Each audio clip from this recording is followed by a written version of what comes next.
ನಮಸ್ಕಾರ ವೀಕ್ಷಕರೇ, ಎಲ್ಲರಿಗೂ ಕುಸುಮ್ ಕಿಚನ್ಗೆ ಸ್ವಾಗತ. ಇವತ್ತು ನಾನು ನಿಮಗೆ ಮೈಸೂರು ಮಸಾಲೆ ದೋಸೆಗೆ ಕೆಂಪು ಚಟ್ನಿ ಹೇಗೆ ಮಾಡೋದು ಅಂತ ತೋರಿಸ್ತಾ ಇದ್ದೀನಿ. ಇದಕ್ಕೆ ಬೇಕಾಗುವ ಸಾಮಗ್ರಿಗಳು ಇಲ್ಲಿ ನಾನು ಒಂದು 8 ಬ್ಯಾಡಗಿ ಮೆಣಸಿನ್ಕಾಯಿ ತೊಗೊಂಡಿದ್ದೀನಿ. ನಿಮಗೆ ತುಂಬ ಖಾರ ಬೇಕಂದರೆ ಬೇಕಾದ್ರೆ ನೀವು ಗುಂಟೂರು ಮೆಣಸಿನ್ಕಾಯಿ ಕೂಡ ಹಾಕ್ಕೋಬೋದು. ನಾನು ಸ್ವಲ್ಪ ಕ್ವಾಂಟಿಟಿ ಮಾಡ್ತಾಯಿದ್ದೀನಿ, ಇಷ್ಟು ತೊಗೊಂಡಿದ್ದೀನಿ.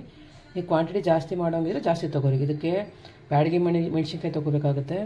ಒಂದು ಸ್ವಲ್ಪ ಪುಟಾಣಿ, ಒಂದು ಈರುಳ್ಳಿ ಹೆಚ್ಕೊಂಡಿರೋದು, ಒಂದು ಸ್ವಲ್ಪ ಹುಣಸೆ ಹಣ್ಣು, ಸ್ವಲ್ಪ ಬೆಳ್ಳುಳ್ಳಿ ಬೇಕಾಗುತ್ತೆ, ಸ್ವಲ್ಪ ಜೀರಿಗೆ, ಸ್ವಲ್ಪ ಧನಿಯಾ ಕಾಳು ಮತ್ತು ರುಚಿಗೆ ತಕ್ಕಷ್ಟು ಉಪ್ಪು. ಇದು ಮಾಡೋದು ತುಂಬ ಟೈಮೇನು ಹಿಡಿಯೋಲ್ಲ, 2-3 ನಿಮಿಷದಲ್ಲೇ ಮಾಡ್ಬೋದು ದಿಢೀರಾಗಿ. ಇದು ದೋಸೆಗೆ ಮತ್ತು ತುಂಬಾ ಟೇಸ್ಟ್ ಕೊಡುತ್ತೆ. ಇದು ಹೇಗೆ ಮಾಡೋದು ಅಂತ ತೋರಿಸ್ತಾ ಇದ್ದೀನಿ. ಇವಾಗ ಇದಕ್ಕೆ ಜಾರಿಗೆ ಬ್ಯಾಡಗಿ ಮೆಣಸಿನ್ಕಾಯಿ ಹಾಕ್ತಾಯಿದ್ದೀನಿ. ಒಬ್ಬೊಬ್ಬರು ಬಿಸಿನೀರಲ್ಲಿ ನೆನೆ ಹಾಕಿನೂ ಮೆಣಸಿನ್ಕಾಯಿ ಹಾಕ್ತಾರೆ, ಹಂಗೂ ಹಾಕ್ಬೋದು ಬೇಕಾದ್ರೆ ನಿಮಗೆ.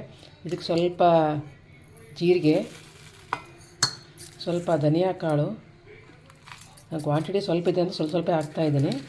ಇದಕ್ಕೆ ಒಂದು ಸ್ವಲ್ಪ ಬೆಳ್ಳುಳ್ಳಿ, ಒಂದು ಸ್ವಲ್ಪ ಈ ಹೆಚ್ಚಿದ ಈರುಳ್ಳಿ ಮತ್ತು ಒಂದು ಸ್ವಲ್ಪ ಹುಣಸೆ ಹಣ್ಣು ಮತ್ತು ಸ್ವಲ್ಪ ಪುಟಾಣಿ ಹಾಕಿ ಇದಕ್ಕೆ ರುಚಿಗೆ ತಕ್ಕಷ್ಟು ಉಪ್ಪು ಹಾಕ್ತಾಯಿದ್ದೀನಿ.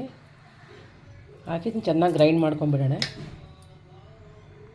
ಈಗ ಮಿಕ್ಸರ್ ಜಾರಲ್ಲಿ ಹಾಕಿ ನಾನು ಮುಚ್ಚಿ ನೈಸಾಗಿ ಗ್ರೈಂಡ್ ಮಾಡ್ಕೊಂಡ್ಬಿಡ್ತೀನಿ. ಇದನ್ನು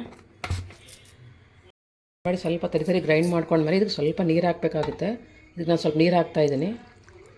ಹಾಕಿ ಮತ್ತೆ ಗ್ರೈಂಡ್ ಮಾಡ್ಕೊತೀನಿ. ಇದನ್ನು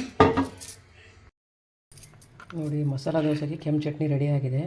ಖಂಡಿತ ಟ್ರೈ ಮಾಡಿ, ತುಂಬಾ ರುಚಿಯಾಗಿರುತ್ತೆ. ದೋಸೆಗೆ ಅಥವಾ ಮತ್ತು ರೊಟ್ಟಿಗಾಗಲಿ ನೀವು ಇದು ಚಟ್ನಿ ಹಾಕ್ಕೊಂಡು ಮೊಸರು ಹಾಕ್ಕೊಂಡು ತಿನ್ಬೋದು. ತುಂಬಾ ರುಚಿಯಾಗಿರುತ್ತೆ. ಅದನ್ನು ಟ್ರೈ ಮಾಡಿದರೆ ಖಂಡಿತ ಹೇಗಾಗಿದೆ ಅಂತ ಕಮೆಂಟ್ ಮಾಡಿ.